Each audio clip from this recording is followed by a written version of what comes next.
les consultations nationales de la jeunesse continuent de rassembler des acteurs engagés. Et ce lundi 5 février 2024, le siège du Conseil consultatif de la jeunesse a accueilli une délégation énergique de l'association Bomoko sous la direction de son président Winnie Ngolele. La délégation a été reçue en séance de travail par le secrétaire permanent du Conseil, M. Maurice Horus Angumka. Cette réunion a constitué un jalon significatif dans le cadre des efforts continus du Conseil consultatif de la jeunesse pour rassembler et intégrer les voix et les initiatives de la jeunesse congolaise. L'objet de notre rencontre s'inscrit dans le contexte où vous êtes sans ignorer le 31 décembre 2023, le président de la République, son Excellence Denis Sassou Nguesso, chef de l'État, lors de son adresse à la nation, avait décrété 2024 comme année de la jeunesse.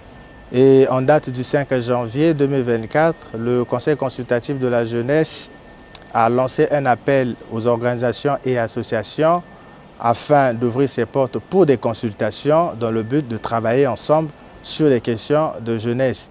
Et nous ne sommes pas restés indifférents face à cet appel que je disais tout à l'heure, historique et puis institutionnel. Et nous avons donc mûri des réflexions au sein de notre association jusqu'à élaborer un document qui fait office des propositions écrites de ce que nous pensons être les attentes de la jeunesse congolaise, non seulement pour l'année 2024, mais aussi pour les années à venir. Raison pour laquelle nous avons été reçus aujourd'hui par le secrétaire permanent du Conseil consultatif de la jeunesse pour lui présenter ce document et mettre ce document à leur disposition pour fin utile. La séance a été marquée par des échanges fructueux et un dialogue constructif entre les représentants de l'association Bomoko et le secrétaire permanent du Conseil. Les discussions ont porté sur les projets et les réalisations de l'association Bomoko, mettant en lumière son impact positif sur la jeunesse. Winnie Ngolele, président de l'association Bomoko, a souligné la signification capitale de la réunion avec le Conseil consultatif de la jeunesse. Déjà, cela prouve à juste titre que c'est une institution qui reste à la fois à l'écoute des problèmes de la jeunesse, parce que tel est également son rôle. Nous évaluons positivement le rapport de force qui existe entre le CCJ et puis non seulement l'association Bomoko, mais pour les organisations juvéniles.